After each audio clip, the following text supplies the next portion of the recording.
Good evening, everyone. My name is George Chow, and I'm the MLA for Vancouver Fraserview, and also the chair of this special committee to review provisions of the Public Service Act. I'd like to acknowledge that we are meeting today on the legislative precinct in Victoria, which is located on the territory of the Algonquin-speaking peoples, known as the Songhees and Esquimalt nations. I would like to ask everyone else to consider the lands which they're on, where they work, live, learn, and play. So the committee is reviewing provisions of the Public Service Act relating to dismissal process reviews by the Merit Commissioner. Today, we'll be receiving briefings from the Office of the Merit Commissioner and the Public Service Agency.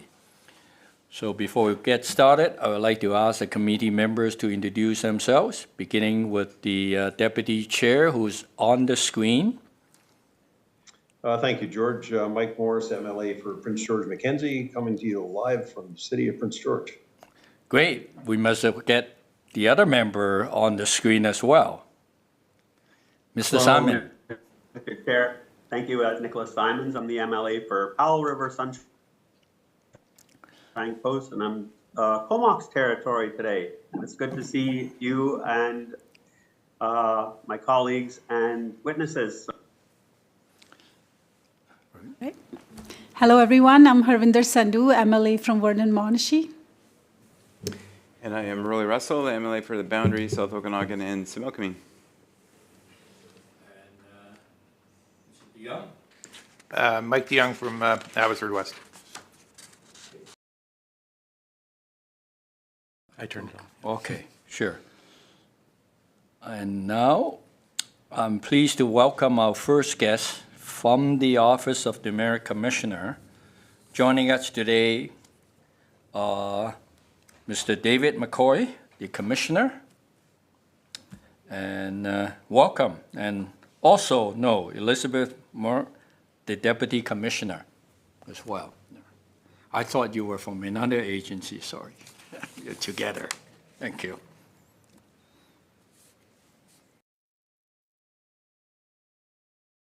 So, the procedure, please note you have 20 minutes for your presentation and will be followed by a question from committee members.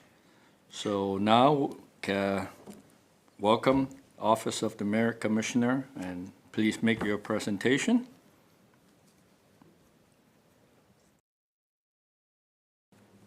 Okay. All right. Well, thank you very much for meeting with us today. It's truly my pleasure to speak to the special committee to review the provisions of the Public Service Act about the just cause dismissal process reviews. With me today, as mentioned by the chair, is Elizabeth Maurer, our Deputy Commissioner. Now, I provided a PowerPoint presentation in advance to the committee. If you have it, that might make it a bit easier as I go through my presentation to follow along, as well as the more detailed written submission.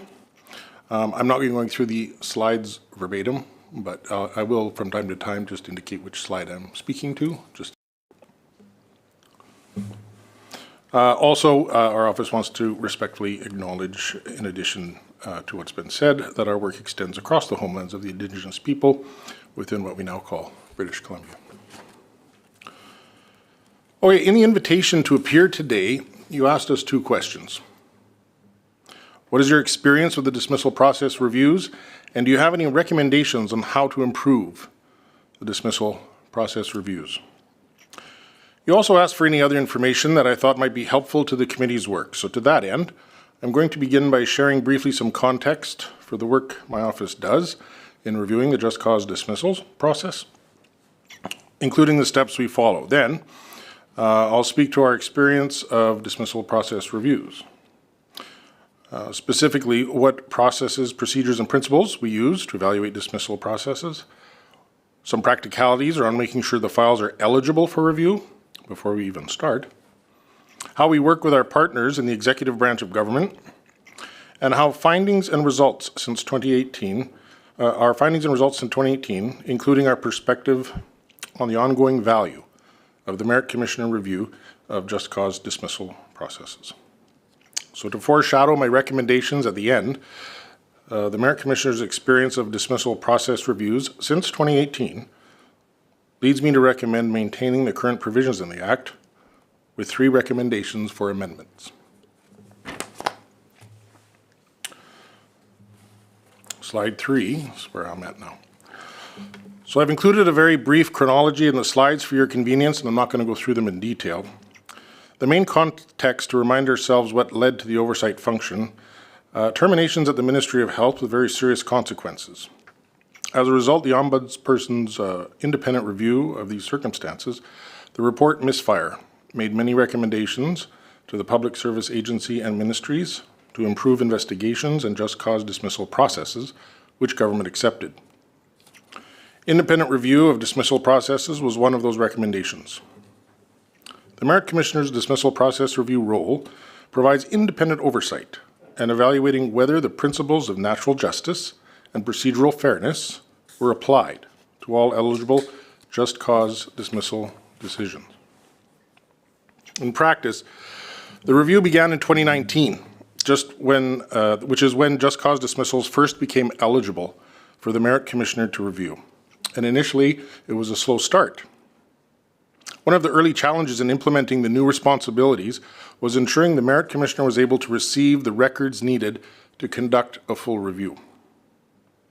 Upon receiving the dismissal process review role in 2018, the Merit Commissioner began working towards entering into a protocol agreement with the Ministry of Attorney General concerning privileged legal information provided in the documentation of these dismissal files.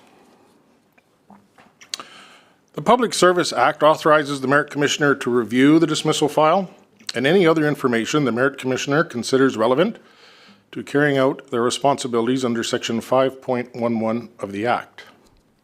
But it does not expressly provide access to material subject to solicitor-client privilege. In 2019, the files for 3 dismissals were reviewed with all references to legal information redacted, so only a partial review could happen at the start. In 2020, we entered into a pilot protocol with the Ministry of Attorney General, and we were able to complete full reviews of the files. The protocol has been instrumental in our receiving full and complete files. The Deputy Attorney General agreed to provide the Merit Commissioner with any legal advice which was provided by or under the supervision of the Legal Services Branch relating to an eligible dismissal and relevant to the eligible dismissal review. The final protocol agreement between the Merit Commissioner and the Government of British Columbia was finalized in 2022. Starting in 2020-2021 annual report, the Merit Commissioner has been able to provide observations and, where needed, recommendations on dismissal files that have become eligible for review that year. Slide 5 deals with scope. Some additional context. It's important to know that which dismissals are in the Merit Commissioner's scope and when they become eligible for review. The Merit Commissioner may review all just cause dismissals from April 2018 and onward once they become eligible. These include dismissals of bargaining unit and non-bargaining unit employees in organizations to which the Public Service Act applies. For his dismissal file to be eligible for review, all avenues of redress and recourse must be expired or exhausted. If there's no challenge to a dismissal, the earliest the process would come before myself is 12 months following a dismissal. If the employees choose to challenge the dismissal, then the process would not be subject to the Merit Commissioner review until 6 months after all redress or recourse proceedings are complete. The timing around eligibility becomes important later with regard to one of my recommendations coming up. Okay, the overview of the process slide that I'm on has the graphic. So our process, what steps does the Commissioner follow to fulfill my obligations under the Act? Our process first involves working with the BC Public Service Agency, who collects all the files, gathers all relevant information for each file, and ensures the files are eligible for review. My office will then review each file to determine whether the process adhered to all necessary practices, policies, and standards. It's important to note that I do not determine whether the action met the legal standard for a just cause dismissal. I do determine whether the dismissal process was properly conducted. I'll share more when I talk about findings and results, but I may find, for example, that the process was fairly conducted, but still with areas outside of best practice. I then report those findings to the head of the organizations and to the head of the Public Service Agency. I also report out to the Legislative Assembly via the Merit Commissioner's annual report. The Merit Commissioner and the head of the Public Service Agency also typically meet to discuss the observations and recommendations and to further facilitate improvements. I should also note that following provisions in the Act, affected individuals' privacy is protected in all public communication. Results are summarized, and no identifying information is included. As the lessons outlined in the Misfire report continue to remind us, it's important that the principles of natural justice and procedural fairness are applied to all just cause dismissal decisions. It's important to the individuals affected by the decision. It's also important in the larger interest in the proper and fair administration of our public services.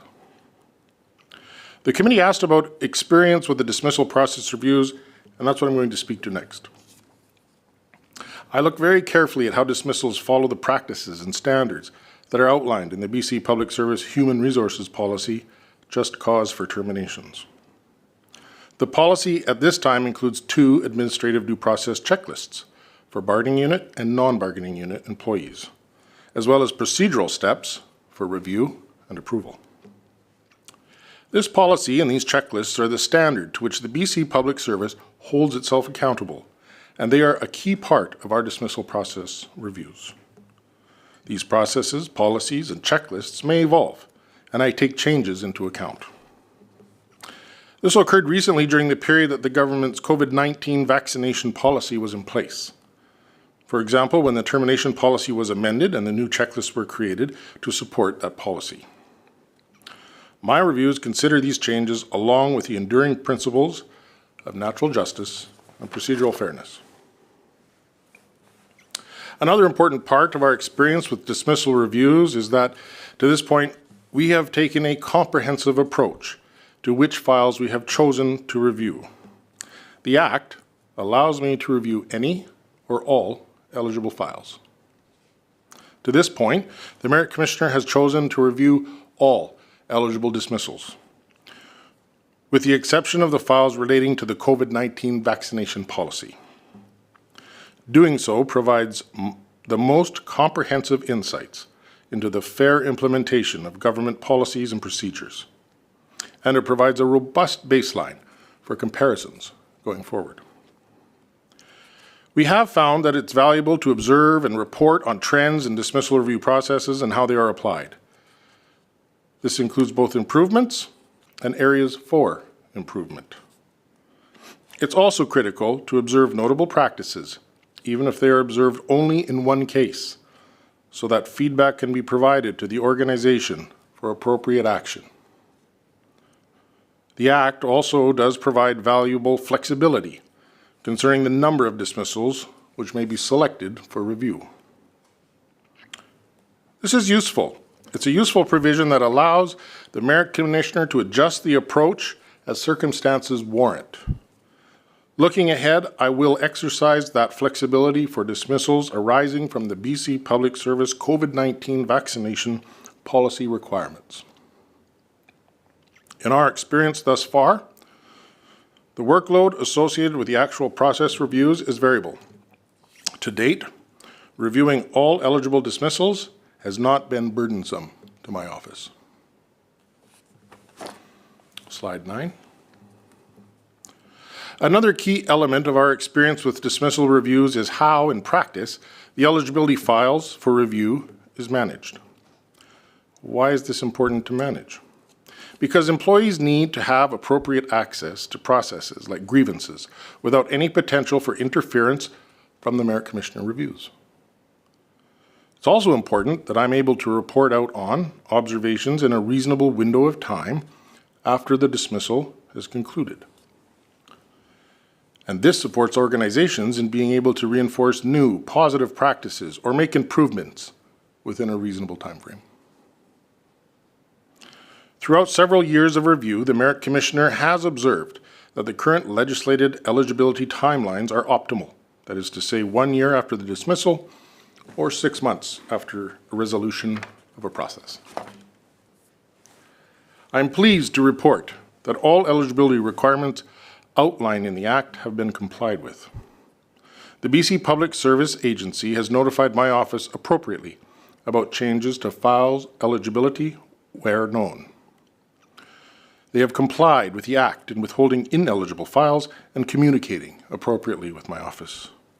And this has supported my office in making sure that we do not review files before we should.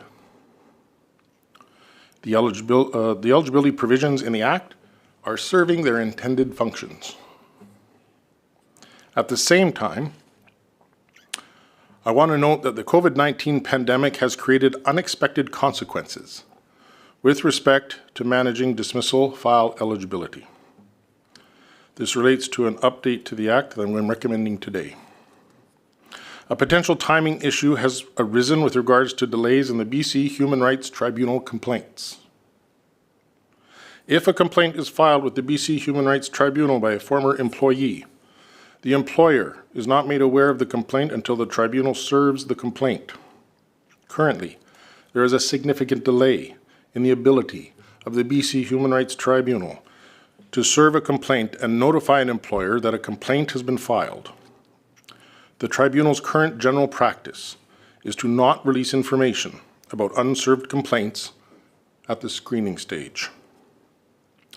This notification delay can be up to 3 years. And consequently, just cause dismissal files may be unknowingly provided by the BC Public Service Agency to the Merit Commissioner for review without any knowledge that a file is not yet eligible. For this reason, this submission includes a recommendation that the Act be amended to give the Merit Commissioner a mechanism to avoid the potential for premature reviews. The last piece of experience I wish to speak to is regarding our partners in government who support the review process. My office relies on the BC Public Service Agency to compile, review, and submit full records. The BC Public Service Agency has complied with the responsibilities outlined in the Act in providing what we have requested. They have been very responsive and collaborative in this process. This has supported my office in conducting effective and timely reviews. And the quality of documentation provided by the BC Public Service Agency has been very good, and files are generally provided in a timely way. So I wish to acknowledge that the BC Public Service Agency's ability to provide files relies in part on the services they receive from the Legal Services Branch at the Ministry of Attorney General to review and redact legal material. I alluded to this earlier when I spoke about access to legal material. As per our protocol with the Ministry of Attorney General, and with the support of the Legal Services Branch, the BC Public Service Agency is able to provide me with both a full and a redacted version of each file. For some terminations, this can be quite a lot of material. To streamline the process and to minimize the risk of disruption, should the terms of the protocol be challenged, I am recommending that the Act itself provide more clarity about the sharing of legal material in the dismissal files. I've talked about our processes and practices. The other critical part about the Merit Commissioner experience of evaluating procedural fairness is our findings and results. The Merit Commissioner provides to assure the Legislative Assembly and ultimately the public that all appropriate and necessary steps have been followed prior to the just cause dismissal of a public servant. So what have we found? The office has reviewed 43 eligible dismissal files since April 1st, 2018. We've observed the independent review of just cause dismissal processes is encouraging continuous rigor in the process for those who fall under the Public Service Act. This can be seen in the positive observations that the Merit Commissioner has reported in the initial years. For example, the most recent annual report again found that a thorough analysis was undertaken by the responsible parties before a recommendation to dismiss the employee was made to the Deputy Minister or equivalent. Further, the report found that there were no issues of non-compliance in relation to monitoring the application of government practices, policies, standards respecting the eligible dismissals. The review of files since 2018 has also noted areas for improvement, which sometimes can carry forward into multiple years. This indicates the value of ongoing independent oversight to observe and report on future improvements. For example, there were practical issues with the administration of the process identified in 2019-20, including timeliness. These were observed again in 2020-21. And in the most recent annual report, I reported concerns regarding delays between completion of an investigation and the subsequent termination. So our experience is that the independent review function encourages continuous rigor and has an ongoing role in pointing out areas for improvement. And sometimes new areas of improvement will emerge. It is my view that the independent review role needs to continue and adds ongoing relevance and value. Findings and results. The Just Cause Dismissal Review function was put in place as a response to past practices to monitor and encourage the fair application of processes going forward. One thing we don't know at this time is whether the introduction of the Merit Commissioner's Just Cause Dismissal Review function and subsequent process improvements made by the BCPSA following misfire have impacted the number of just cause dismissals conducted in the BC Public Service when compared to past practices. This figure is not available to me, and therefore I'm unable to make any analysis prior to 2018. The dismissal review function was put in place as a response to past practices, and there's also value in having the review role in place to monitor future changes to the employer dismissal processes. For example, the landscape may shift and require the adaptation of existing dismissal processes. This happened with COVID-19 vaccination policies. Having an independent third-party review in place for just cause dismissal reviews supports government in such situations by bringing appropriate rigor to future dismissal process designs and implementation.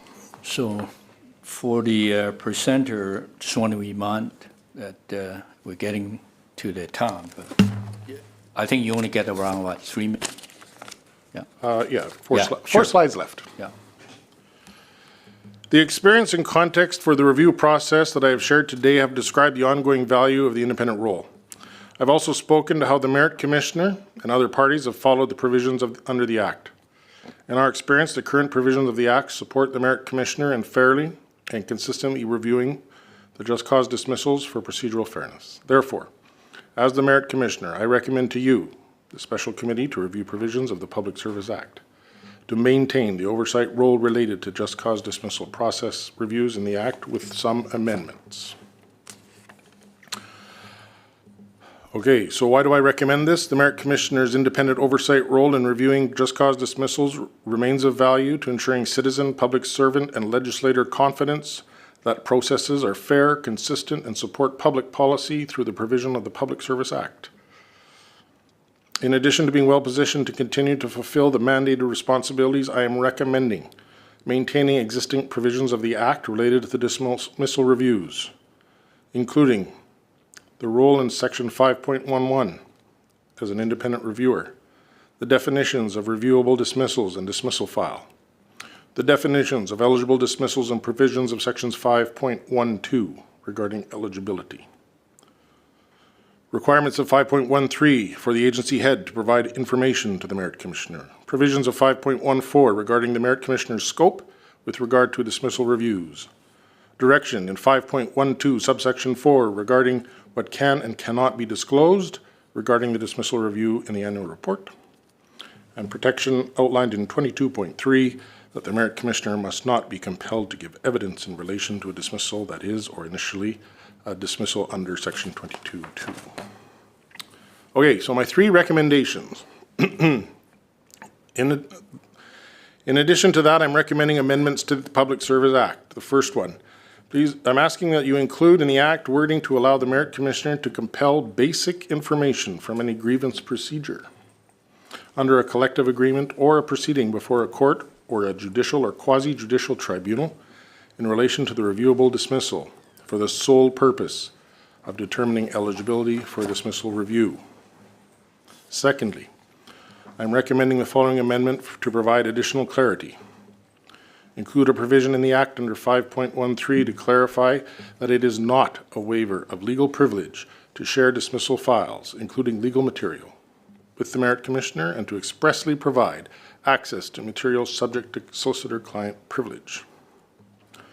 You may hear from other organizations in the presentations that there is a burdensome amount of work required by the respective organizations when it comes to client-solicitor legal privilege and documentation. This amendment recommendation may not only support a reduction in the workload for the BCPSA and the Attorney General, it will also ensure that if the protocol agreement is ever withdrawn, the work of this office may continue in receiving the necessary information and materials to meet my obligation under the Act and to continue to provide a thorough and comprehensive review. Thirdly and lastly, I'm recommending adjustments to the Act to provide clarity on scope by including wording to clarify if organizations subject to Section 27, Section 27, subsection 1 of the Administrative Tribunals Act, that they are also included in the dismissal review process under the Public Service Act. Okay, so I'm on my last slide here. I should note at this point that I've had the opportunity to appear first before this committee. I have not yet had the opportunity to hear the experiences and recommendations of other presenters who will appear after myself. There may be points raised which I have not addressed in today's presentation about which the committee may wish to hear from my office. So I respectfully request that after having the opportunity to review those submissions and presentations, that I am afforded the right of reply by this committee.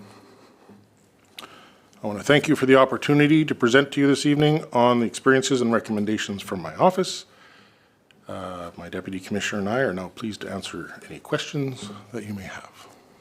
Thank you, Commissioner and Deputy Commissioner. So, questions from members? Before questions, I just want a clarification in terms of your recommendation, which is written and sent to us. So item F, direction in 5.24 is actually 5.12, right?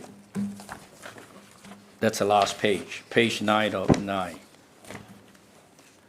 Regarding what can and cannot be disclosed regarding dismissal reviews in the annual report. So that section is 5.12. Not 5.2. Yeah. 5.12. Yeah, I'd okay. have to go back and look. Sorry. Okay, that's great. Thank you. Just want to clarify that. Thank you. Okay, yeah, questions from members?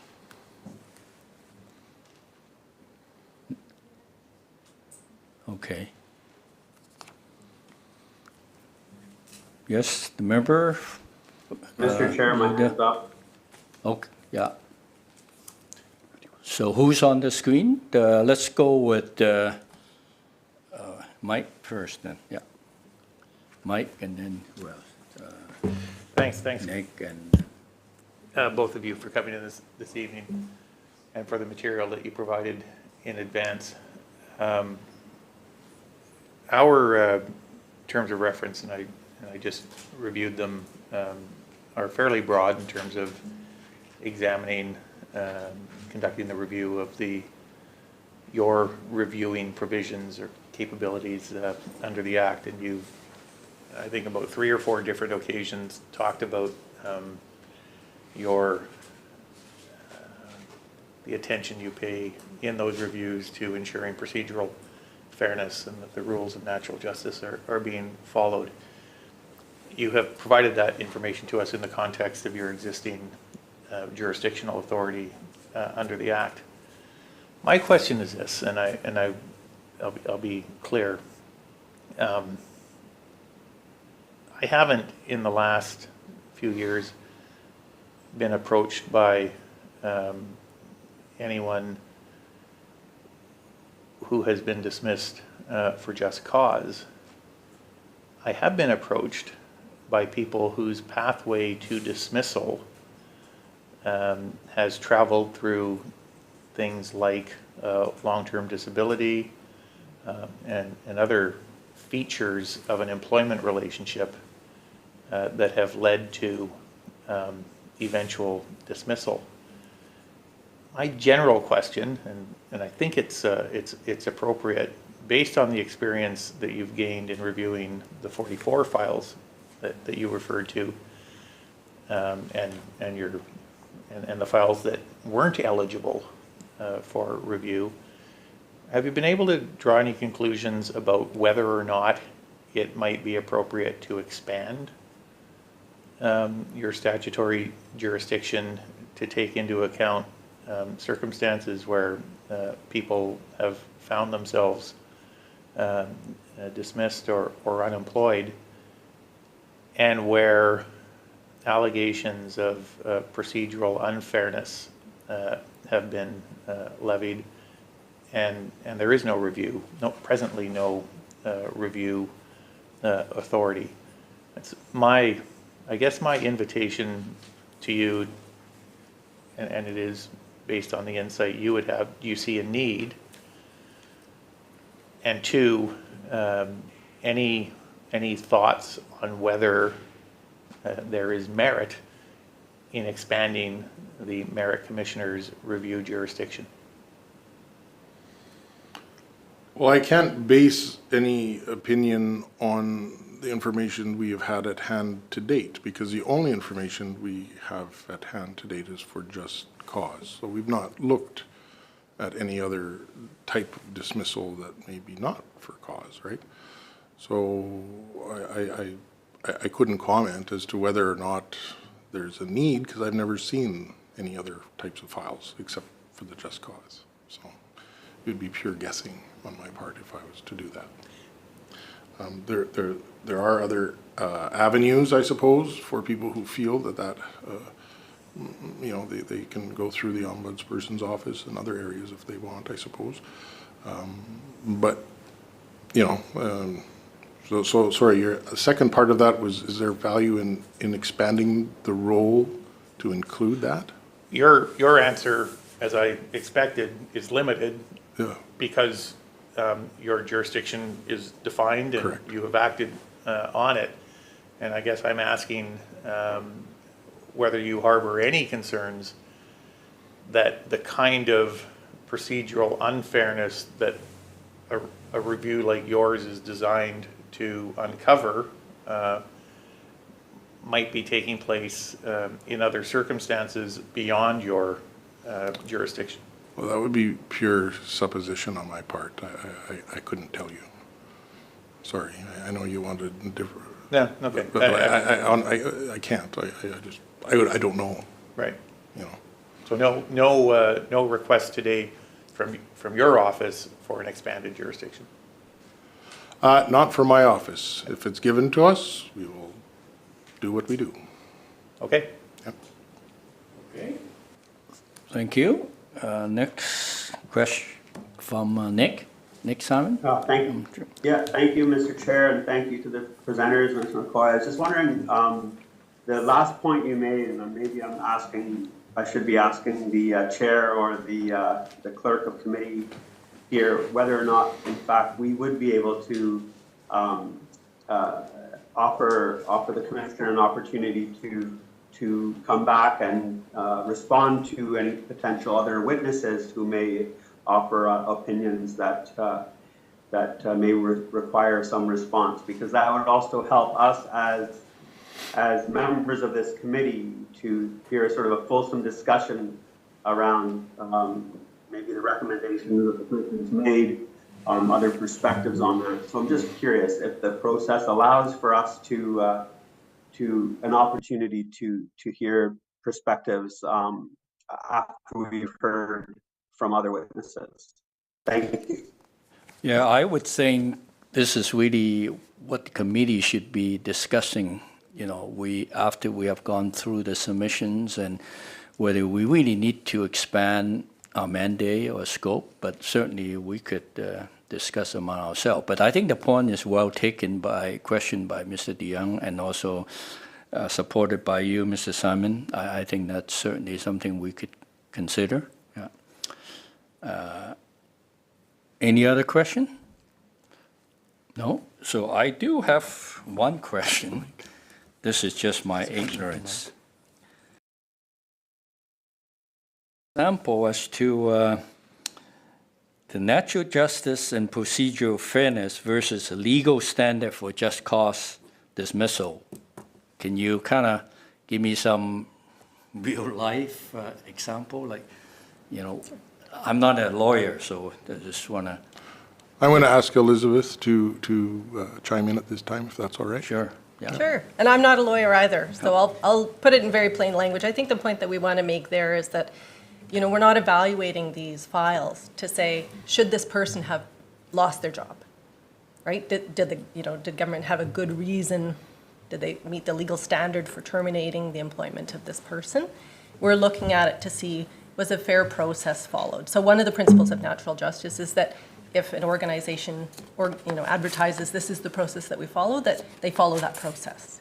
So government says this is the process we follow. So we look and we say, did government follow their own process in this case, right? And if they didn't, then that's a matter for concern, and we would point that out. So timeliness would be another principle, that things shouldn't drag on too long because that's got harms for the folks that are involved.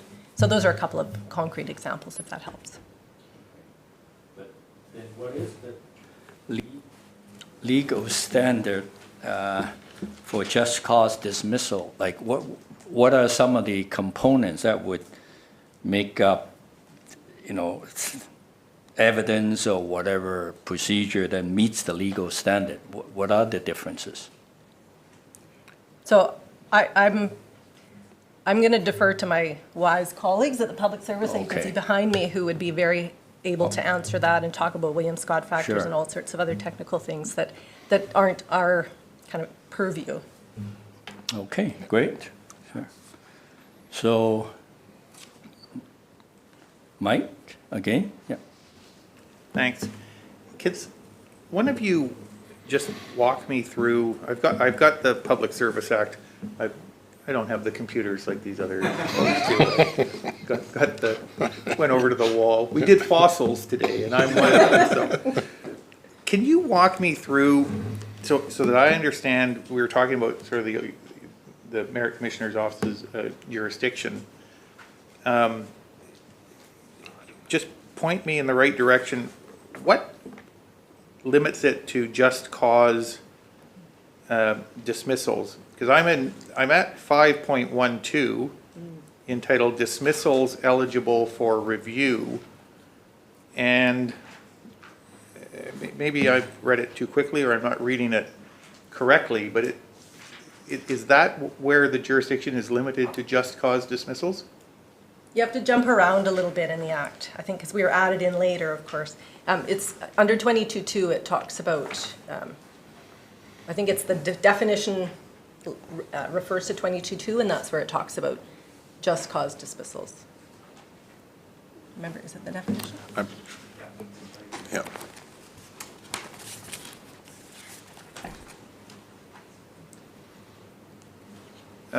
Sorry, are you saying 22.2? Yes, I think so. Well, that says the following are inadmissible in evidence, so that's an evidentiary provision. Isn't it 22.2? 22 subsection 2. Maybe it's 22 subsection 2. Sorry, I don't have it in front of me either. I'm both a fossil I'm and happy to share it with you if that helps, because I think it's an important, yeah, I've got it. I think so.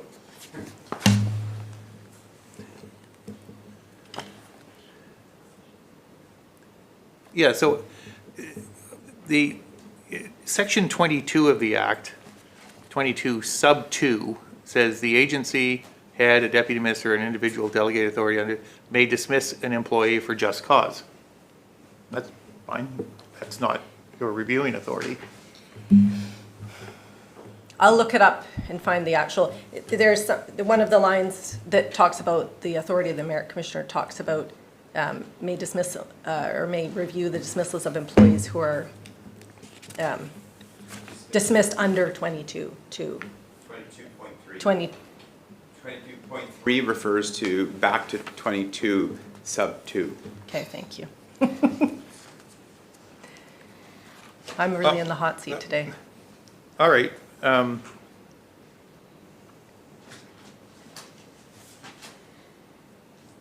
All right, the point, the office has always operated on the assumption that its review jurisdiction is limited to just cause dismissals. Is that fair to say? Well, I don't know, is it an assumption? That's, But yes. that's always been our understanding of our mandate, yes. Yeah, Yeah, understanding, yeah. Yeah. okay. All right. Good, thanks. Any question? Thank you. I would tend to concur. I don't actually see anything in, I was looking for that as well. I don't see anything that restricts the scope to just cause dismissals. That section, as I read it, is saying you may not be compelled to act on those cases. It doesn't speak to, but also, and maybe this is a question for the next group, is part of this, I don't know what the process for without cause or non-just cause dismissals actually is. And maybe we need to know that in order to answer this question. I can provide a bit of clarity, and sorry for the delay in answering you, because it's a really important question. So the beginning of the Act has definitions, and so we talked about one of our recommendations. We want to keep the existing provisions, including the definitions of what is an eligible dismissal and what is a reviewable dismissal. And so it's the definition of reviewable dismissal at the front end that says reviewable dismissal means a dismissal that takes place on or after April 1st, 2018, and is or was initially, and that's an important distinction too, a dismissal under Section 22, subsection 2. Thank you. And the difference there is that someone can be originally dismissed as a just cause dismissal, and then later that status could change through some negotiation of some kind, but that would still be something where it would be important for us to review that, just cause was, or that due process was followed. Thank you. Yeah. Any other questions?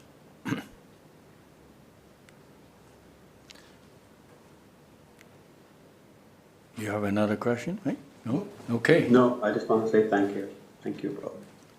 Thank you for having us. Okay, well, thank you, Commissioner and Deputy Commissioner. Thank you for your presentation, and I will, go through our hearings, and definitely you'll get what we got in terms of information if you were to modify your submission and summary. Yeah, I think that's perfectly good. Yeah. Okay, well, Sure. thank you very much. Yeah, Thank thank you. you. Okay, so we'll take a short recess to reorganize? Yeah, okay.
And we have 4 members from the agency, and their deputy minister. We're just still in recess. Oh, okay. We gotta be. And welcome the Public Service Agency, who will be making the next presentation. And joining us are 4 members from the Public Service Agency.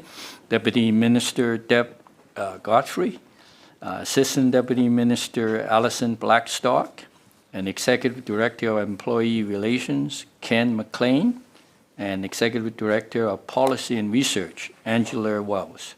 Welcome, and you have 20 minutes for your presentation, after which you'll have questions from the members. So thank you. Let's start. Thank you, and good evening, members. I'm Deb Godfrey. I'm the Deputy Minister for the BC Public Service Agency, or PSA, as we will refer to it. With me, as noted, Alison Blackstock, our ADM of Employee Relations, Ken McLean, ED of Employee Relations, and Angela Welts, the ED for Policy and Research. We are grateful for the opportunity to speak with you today and share with you some information about our experience with the Merit Commissioner dismissal review process, and to provide you with some recommendations for improvement. Before I turn it over to Alison and Ken, I just wanted to share with you that this has been a long journey for us at the PSA. I worked for the Ministry of Health and had a lead role in helping that ministry heal its culture and move forward from the aftermath of the events of what is now known as the misfire. Alison will provide additional information about that, but I want to share that I saw firsthand how hasty decision-making can impact individuals and organizations. Today, I'm heartened by the progress that has been made in the PSA and in government more broadly in the years since those tragic events.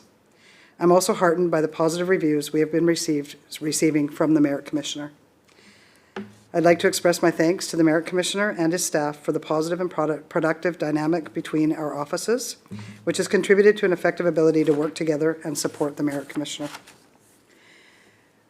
We remain steadfast in our commitment to ensuring that serious workplace complaints are responded to appropriately and that individuals whose employment may be terminated undergo fair treatment and due process.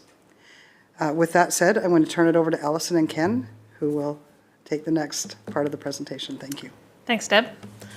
As noted earlier, I am the Assistant Deputy Minister for the Employee Relations Division in the PSA, and in this position, I am responsible for assessing and confirming due process of any just cause dismissal from the BC Public Service prior to any Ministry Deputy Minister finalizing their decision regarding the dismissal.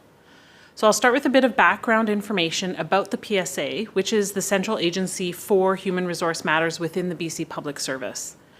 The PSA is responsible for leading a strategic government-wide human resource agenda and supporting the operational business needs of government ministries and agencies through the provision of HR services, policies, and programs. The PSA works closely with ministries on all aspects of HR, including where an employee is alleged to have engaged in misconduct. The PSA's employee relations team is responsible for leading or overseeing significant HR investigations. This includes those investigations where, if the allegations are proven true, are serious enough to potentially warrant the dismissal of the employee in question.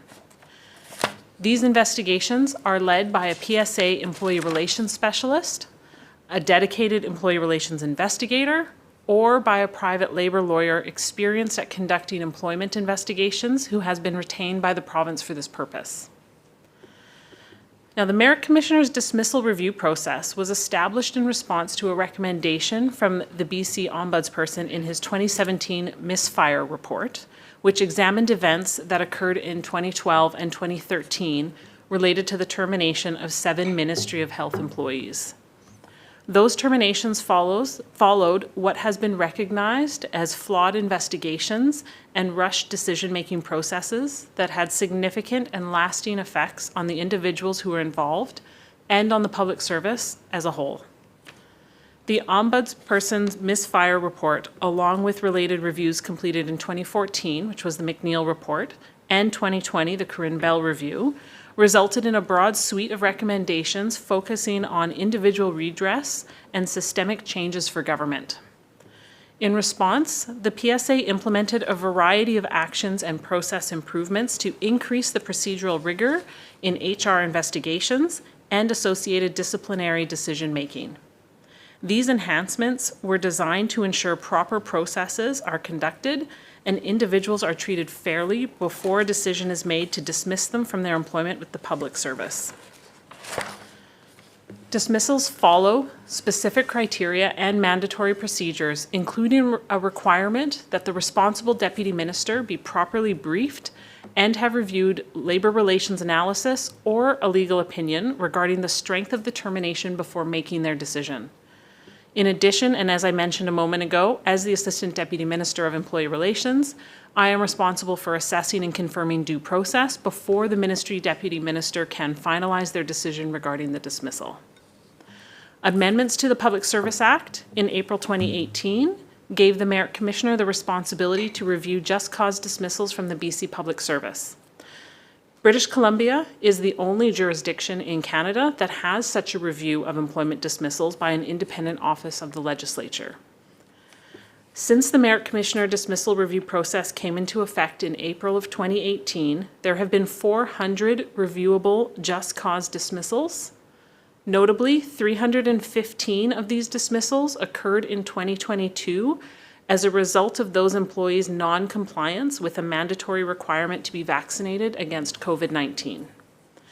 The remaining 85 dismissals that have occurred over the past 5 years are predominantly the result of specific employee misconduct. And now I'll pass it over to Ken to speak to administering the dismissal files. Good evening. As the Executive Director of Employee Relations, I oversee the Employee Relations branch of the PSA, whose work is the subject of the Merit Commissioner dismissal review process. I'll be sharing with you some information about our experience and recommendations we would offer for improvement.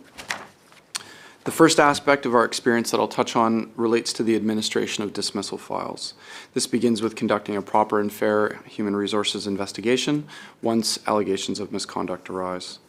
Where the investigation confirms that an employee has engaged in serious misconduct, the PSA and responsible ministry work together to go through a structured process to determine what the appropriate disciplinary outcome for that employee is. These processes are designed to ensure that employees are treated fairly and only terminated when it is an appropriate action for the employer to take. As part of this, the PSA and responsible ministry devote considerable resources to documenting the steps taken at each stage of the process so that the steps we take and associated considerations are evident in the Merit Commissioner's review. The Merit Commissioner has broad scope in its review of eligible dismissals.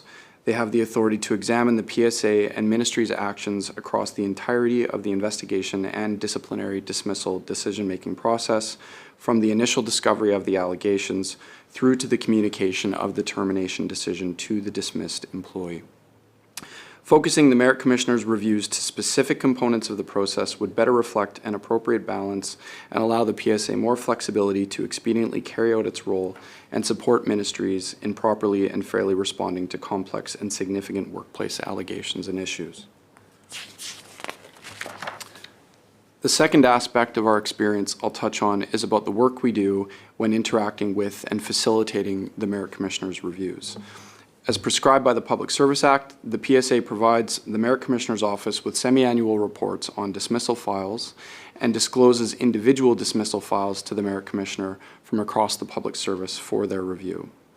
To date, the Merit Commissioner has completed its review of 43 dismissal files, and of these, 41 have been found to meet the standard of administrative fairness. The PSA is satisfied to note that the Merit Commissioner's annual reports have concluded that generally a thorough analysis is undertaken by government before a decision to terminate is finalized. The Merit Commissioner has also concluded that the documentation for dismissal reviews is generally quite comprehensive.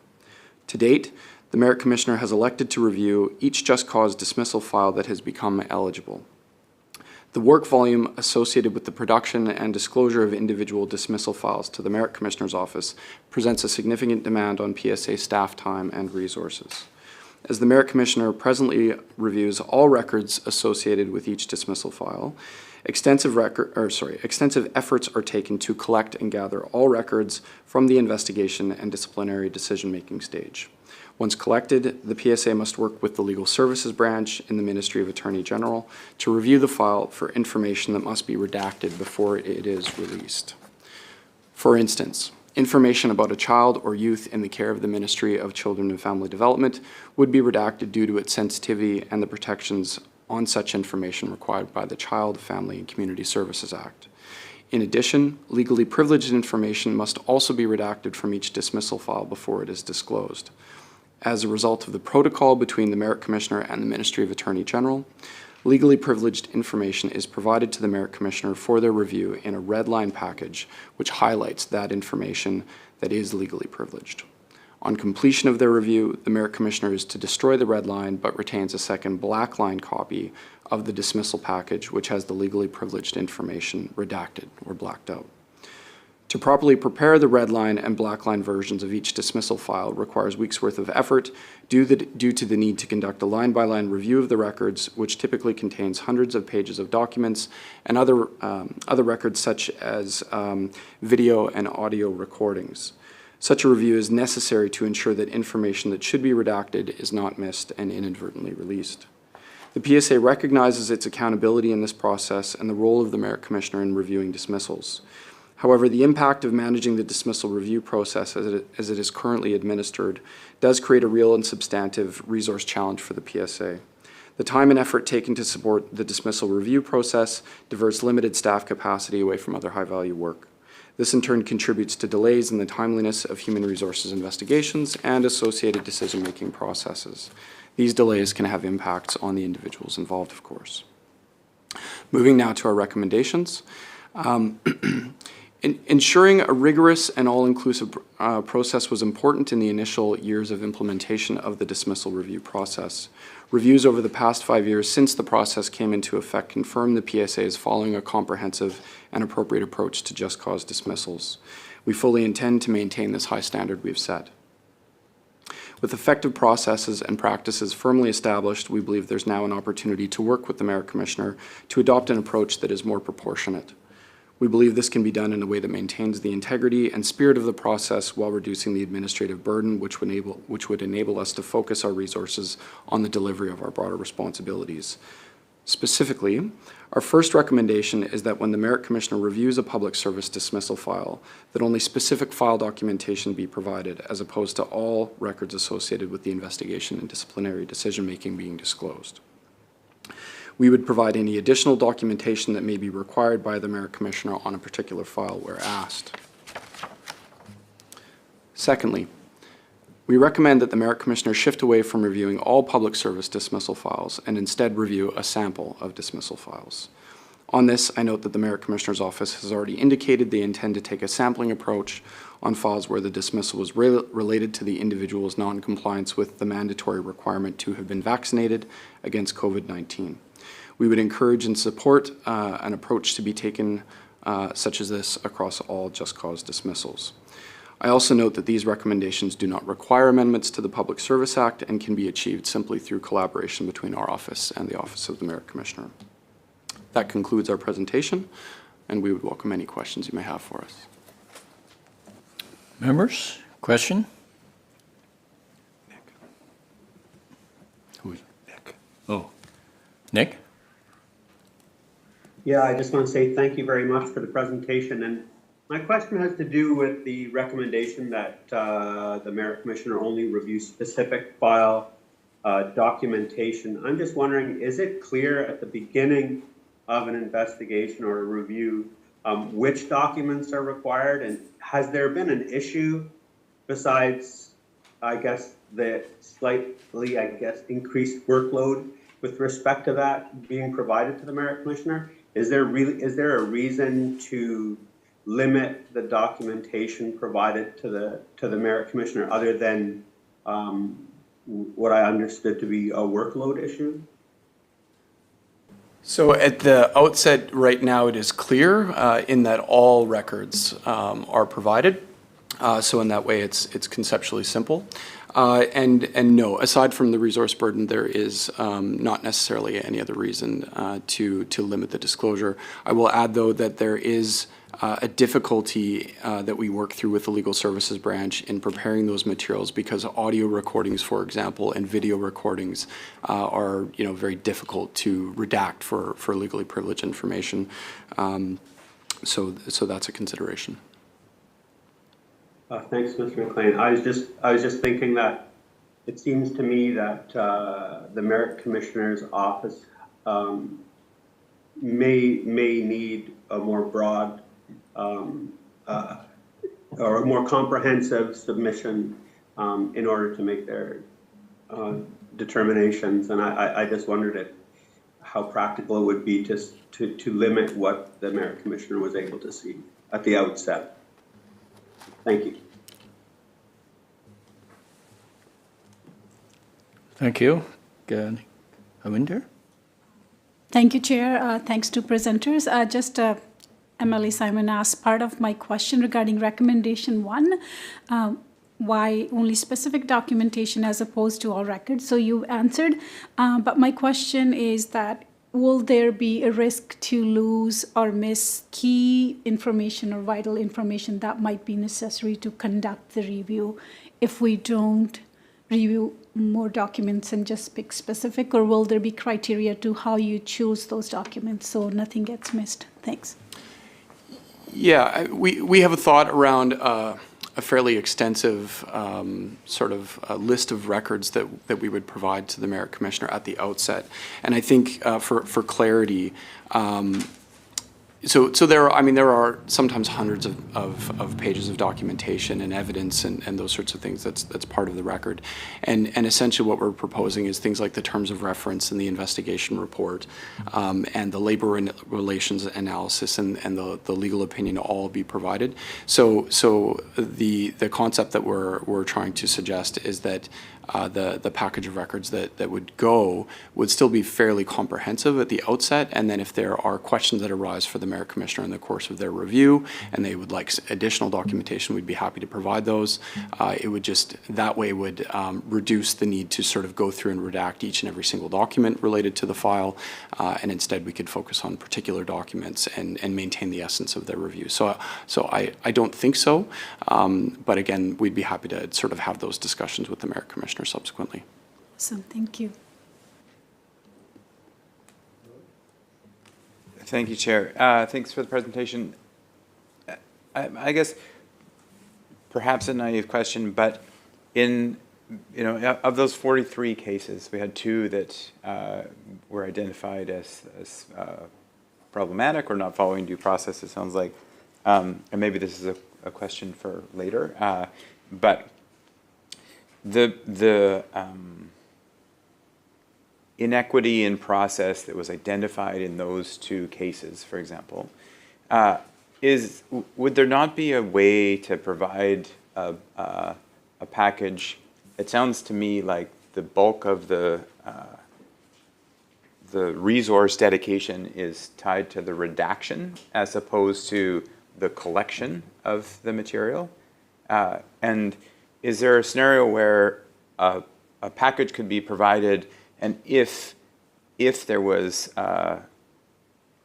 issues found, or if there was not, there could be identified the minimum amount of information required that could then be redacted to be shared and kept on file, so as to not require redaction of a lot of material when very little is probably required to be on file. It would be my assumption to be able to identify, okay, this followed due process, and then in the few cases where it may be identified that it did not follow due process, there would be more work involved to go through the redaction. Would that reduce the workload that you're identifying as problematic? Could I get you to summarize the key kind of aspect of your question? So I get the small information getting to more, but sorry, could I get you to say that for me one more time? So my understanding is the redaction process is the bulk of the time. Yes.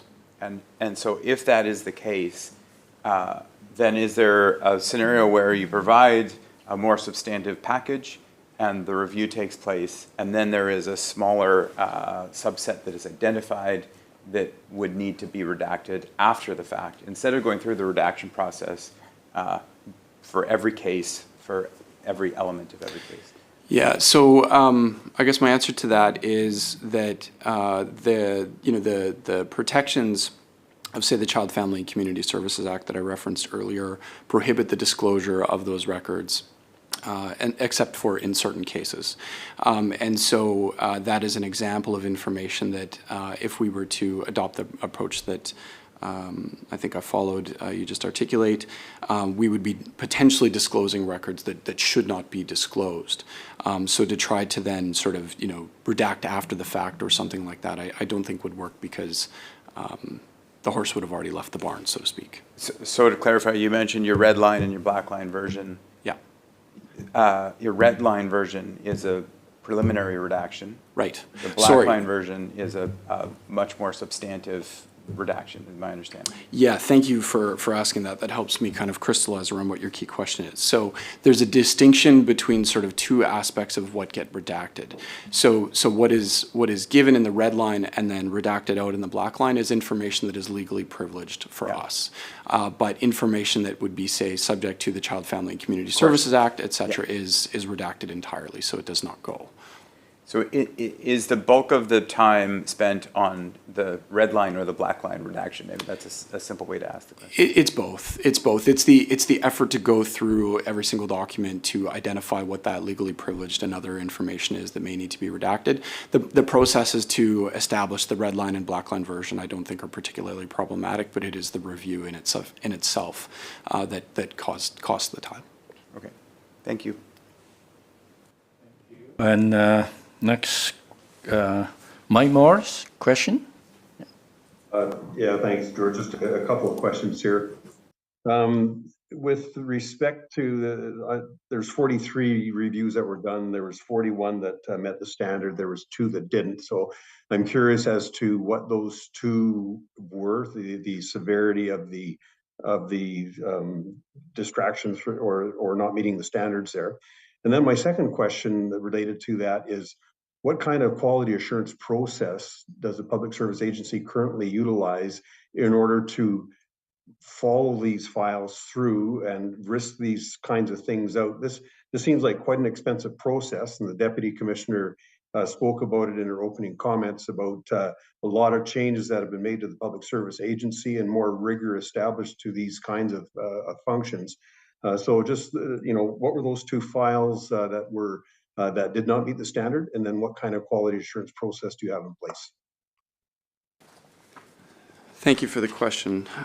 So in regards to the first component about the 2 files themselves, the issues in these cases were related to the work unit in particular not receiving required employee relations advice, insufficient and lack of completion of our due process checklists, for example, which are mandatory, and inadequate documentation overall.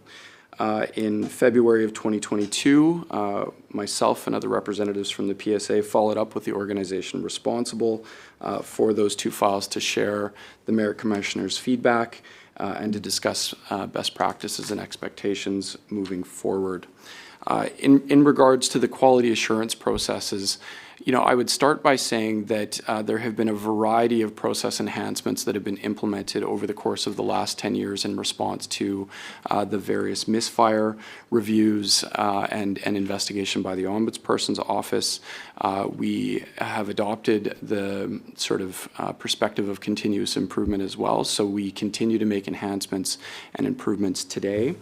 There are a variety of measures that were implemented. Did I miss it? Right there. Okay, perfect. Thank you. So I have a list. Bear with me.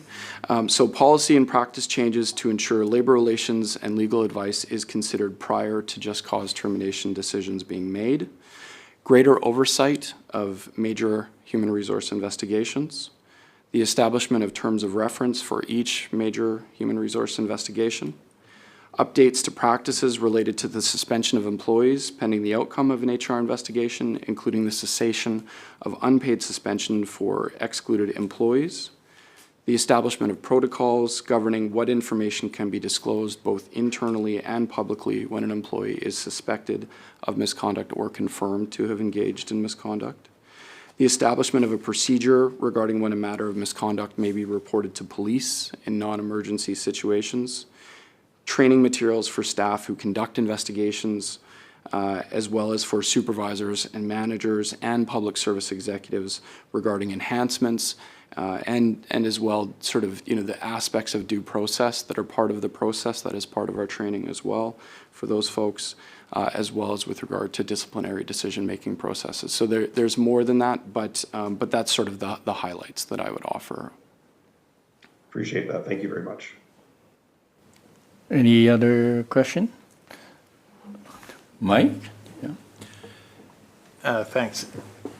Some of this flows from the conversation that's already been had, so I mean, I'll be pretty blunt. The review authority was created in response to a situation in which the internal processes of the PSA were found to be lacking, and we're all sort of familiar with that. With respect to recommendation 1, isn't there still a risk that if we accede to the request in this committee's recommendations to the House, and say, we see the merit in that, and it leads to a more expedited process. But isn't the criticism we're likely to see, to the extent that there's criticism or people observe this or comment upon it, there you go again, a few years have passed, and now we are leaving to the organization whose processes are being reviewed the decision about what is a relevant document and what isn't. And sometimes the exclusion of a document, and in the case of not sure complainant is the right term because they are not initiating the review, the dismissed employee isn't, at least I don't think they are. But aren't they left then thinking, well, I don't know what that merit commissioner had in front of him or her, because it was the very organization whose decision I am unhappy with that put together the package. Yeah, so I can understand that is obviously a fair consideration for this committee to consider and decide upon in terms of what you might accept or not.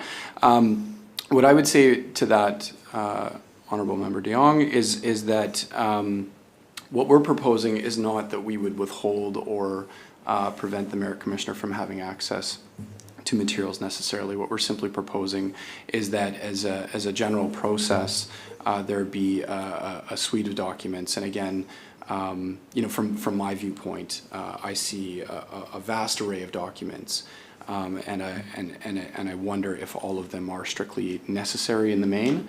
And so the thought is simply that we would provide still a fairly comprehensive package of materials, and you will see things if there are issues. It surfaces in these documents, in the investigation report, the labor relations analysis, the legal opinion, the letters that are sent to the individual, and the reasons provided to that individual, etc. Would still be evident. And so where there may be questions that are left with the Merit Commissioner and his staff, they would be welcome to come back and ask us for those additional documents. So in that way, the hope would be to maintain and honor the spirit and integrity of this process, to ensure that the Merit Commissioner has a fulsome opportunity to explore whatever issues related to due process and the fair treatment of the individual may be present in a particular matter. Thanks. 2 more questions. Our colleague Emily Morris asked about the 2 files, and you mentioned, ironically, that inadequate documentation was one of the issues identified by the merit commissioner. With respect to the 300 plus files relating to the, and they're characterized in your submission as the 315 of these dismissals occurred in 2022 as a result of the specific issues of non-compliance with a mandatory requirement to be vaccinated. Any concern, maybe this is a better question better put to the merit commissioner, but in circumstances, I mean, some of these are pretty open and shut cases, but are there also cases of now former employees presenting evidence about medical restrictions on their access to vaccinations? I mean, look, we hear about that sometimes anecdotally and sometimes from people, maybe not necessarily people in the PSA, but others who say, I presented evidence. I was not philosophically opposed to receiving a vaccination. I was told by my physicians not to, and nonetheless was terminated. Is there a case for review of those kinds of files? Yeah, and I think a starting point on this would be that, you know, we understand that the Merit Commissioner is presently evaluating what their approach will be to reviewing files related to where the termination stems from or is related to the requirement to have been vaccinated against COVID-19. So I think, as I understand, not to speak for the Merit Commissioner's office, but their intent is to focus on perhaps some of those more complex files. And you're right, there is a distinction in some of these cases where individuals did make a request for exemption. And for clarity in relation to that policy, there was an exemption process that was available to individuals. And there was an assessment process that was undertaken in each and every case where an individual requested an exemption to determine whether their exemption related to a protected ground under the Human Rights Code, for example, and where it was, that exemption was granted. And where it was not, then it was not. And so we do understand that those files are going to be more of focus for the Merit Commissioner, and I think that is proper because, as you say, they are somewhat more complex. Thank you. Last question. In the context of dismissal proceedings, I'll ask it more generally, although we are here talking about a certain kind of dismissal. But proceedings that could lead to someone's job being terminated, are you aware, does the PSA have policies that would restrict the ability of an employee to bring counsel with them to any kind of a meeting or procedure that is relevant and would factor into a decision about their future employment? I'm not aware of any such prohibition. I think the most common example of that kind of scenario arising is people will want to bring a lawyer with them to support them in regards to the investigation process.